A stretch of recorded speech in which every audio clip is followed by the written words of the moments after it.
Let's turn to John Kennedy. John Kennedy, our 35th president, inaugurated January 20th, 1961. Many of you may remember this moment. We're back in Washington. We're back on the inaugural stage, and we're going to focus on one quotation from this speech. It's one that you've all heard. It's one that, again, children memorize in schools. And so, my fellow Americans, ask not what your country can do for you, ask what you can do for your country. Now, I wasn't going to attempt a Kennedy accent. Only the Kennedy family has that accent. I live in Massachusetts, I can tell you that. But every time I hear this or say this quotation, I hear Jack's particular voice. So what does this mean? What is Kennedy asking his country to do, his countrymen and women to do for the country, right? What do we often associate this with? Well, this is a pithy little phrase. It actually appears at the very end of the speech itself. And it's come, I would argue, to mischaracterize the entire intent of his inauguration. Many people assume that this was a call for young people to action, often with civil rights, right? And there's a reason for this. The first reason is that Kennedy, of course, was the youngest president to date, taking over the office from the oldest president to date, Dwight Eisenhower. And he said in his speech that the torch has been passed to a new generation. I would also argue the association of this phrase with youth and youth action has a lot to do with Kennedy himself and the Kennedy branding machine. No one really did youth and beauty better than John Kennedy. And so you have this idea of Camelot, and you have this idea of Jack's youth and vigor. And what's interesting, of course, that we know now in hindsight that both Camelot and Kennedy's own physical health were fragile, right? But at the time, there was this sort of vitality to the Kennedys. And that vitality, sadly, has only been reinforced in popular memory through his assassination. Jack Kennedy has been really frozen in time as a young president. So this idea of asking what you can do for your country and the idea that this is a call to young people, I think is really read through this lens. And it's also read backwards through the lens of the civil rights movement and contemporary calls in the 1950s and 60s for equality and justice at home. Now, we'll talk in a minute about Jack Kennedy's record on civil rights, but what I really want to call your attention to in this excerpt and in this speech is that there is a silence on civil rights in this speech, right? There's a silence on civil rights in the speech. Sometimes the absence of something is as much a piece of evidence as the presence of something. This speech is entirely about foreign policy. It's entirely about Cold War policy. There is very little on domestic policy in this speech. And this is really marked when you think that the sit-ins are going on, right? Recently, that here we see Rosa Parks and the Montgomery bus boycott has happened just in the past few years, right? That this is all going on in the country, but Jack is silent on this. He's entirely silent on this because he knows that as a Democrat, he needs to court the Southern Democratic white vote. He cannot alienate some Southern Democrats in an election year. So he's silent even in his inauguration about this. So this ask what you can do for your country is not about getting in the streets to fight against racial injustice. It's much more looking abroad and looking to the Soviet Union.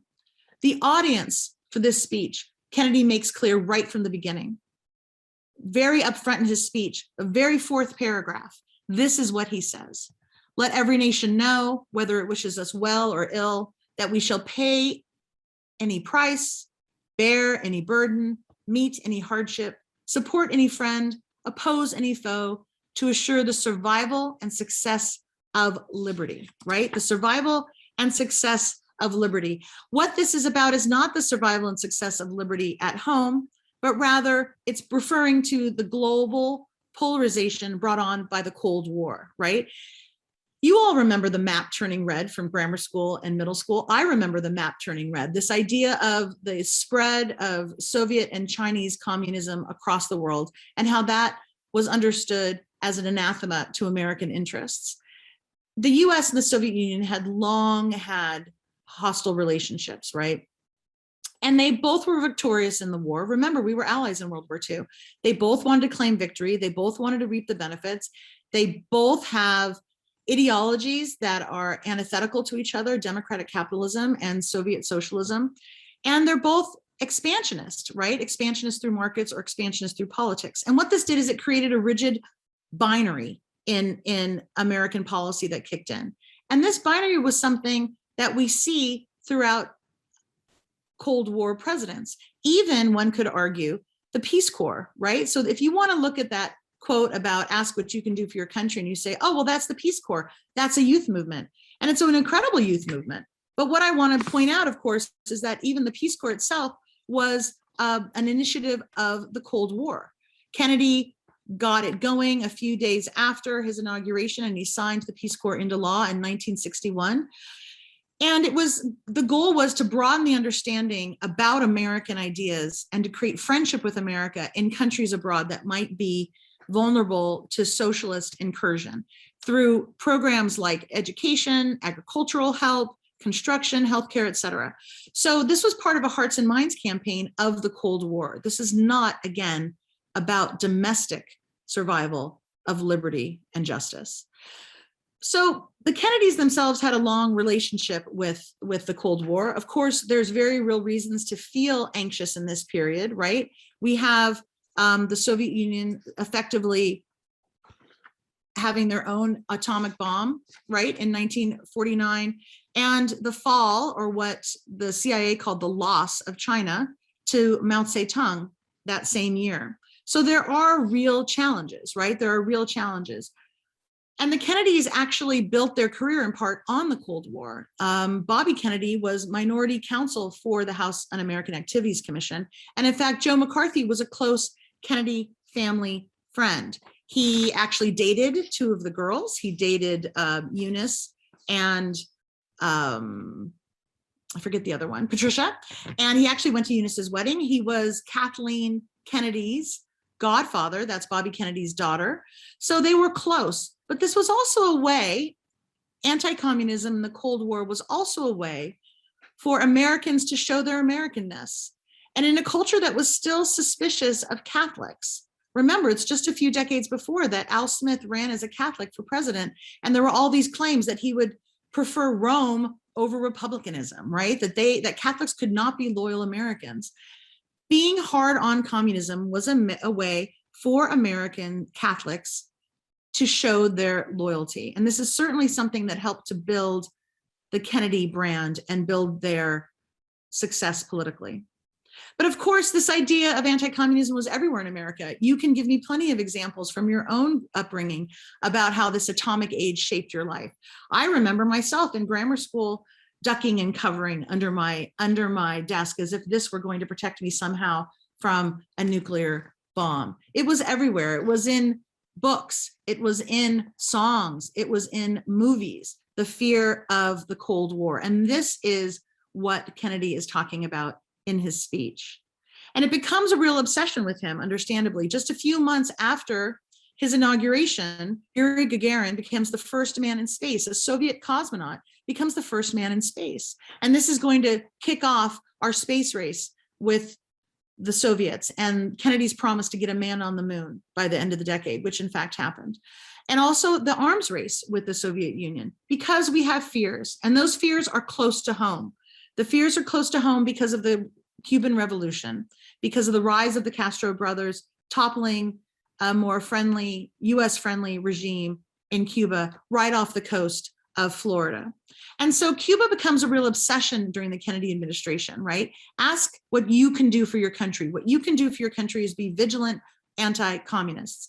And of course, he has a rather poor record in response to that call, Kennedy himself.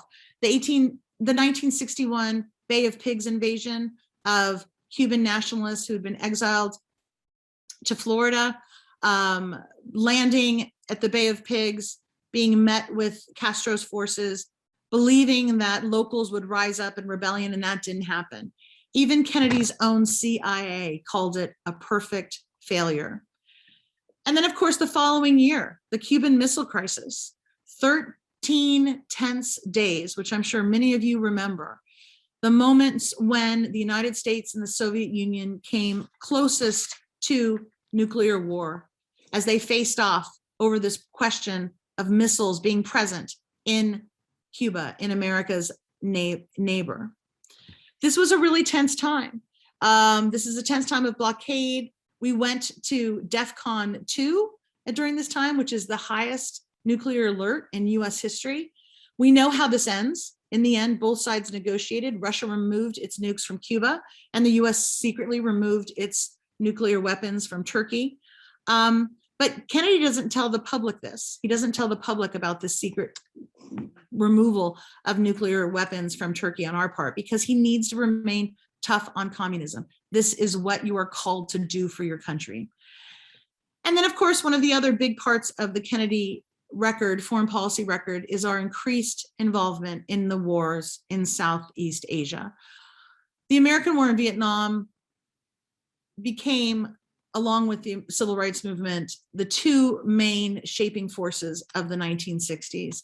And this American War in Vietnam begins earlier. It begins with the fall of Dien Bien Phu in 1954. We had already been giving materials and advisors to the South Vietnamese, but the Kennedy administration really increases that, such that it's Johnson that gets boots on the ground in 1965. So let me ask you, given that this speech is so much about foreign policy, that he even says it up front, he's talking to his allies and his foes abroad, he's not talking domestically, why do we understand his call for doing something for your country as domestic? And I would argue that there's some reason for that, right? I think in part it's the popular memory of the civil rights movement that is so strong, that is taught so thoroughly in schools, that we look back through that lens and we see Kennedy's call to action as part of this. Kennedy, of course, made a literal call that was civil rights oriented during the campaign, and that was a call to Coretta Scott King when her husband Martin was in jail. He did this against the advice of his advisors. Bobby Kennedy was very upset about this because, again, they did not want to alienate white Southern Democrats. But Kennedy made a brief 90-second call to Coretta Scott King saying, if you need any help, basically let me know and I'm thinking of you. Now, he ended up not really helping King, but what ended up happening was Southern preachers got this news from the pulpit and they spoke about Kennedy as their hope. And so the Black vote really got right behind him, because remember, the Democratic Party is not where the Black voters are feeling comfortable at the time. Also, another piece of the Kennedy civil rights record is his response to the events in Birmingham, Alabama in 1963 during a massive civil rights campaign to desegregate that city for justice. Birmingham was such a violent city under the leadership of the police commissioner, Bull Connor, that civil rights activists called it Bombingham. It was so violent. And Kennedy, after seeing all of this violence on television, and actually, frankly, being embarrassed that he's sitting here talking about America as the bulwark of justice and freedom, and internationally, images like this are hitting the news, so that our foes abroad, communists and socialists abroad, can say the American promise of justice is false. We're lying. Look at what's happening to Black people, right? So Kennedy's responding to this domestically, but also, again, always with an eye to the Cold War, always with an eye to foreign policy and our legitimacy abroad. And so on June 11th, 1963, Kennedy does something really unprecedented, and we need to give him credit for this. He goes on television and he declares the civil rights as a moral issue, and he calls out repressive police action. This is over almost 60 years ago that he's doing this, right? Repressive police action, a moral issue. And he says, this nation, for all its hopes and its boasts, will not be fully free until all its citizens are free. This is a very different speech from the inauguration.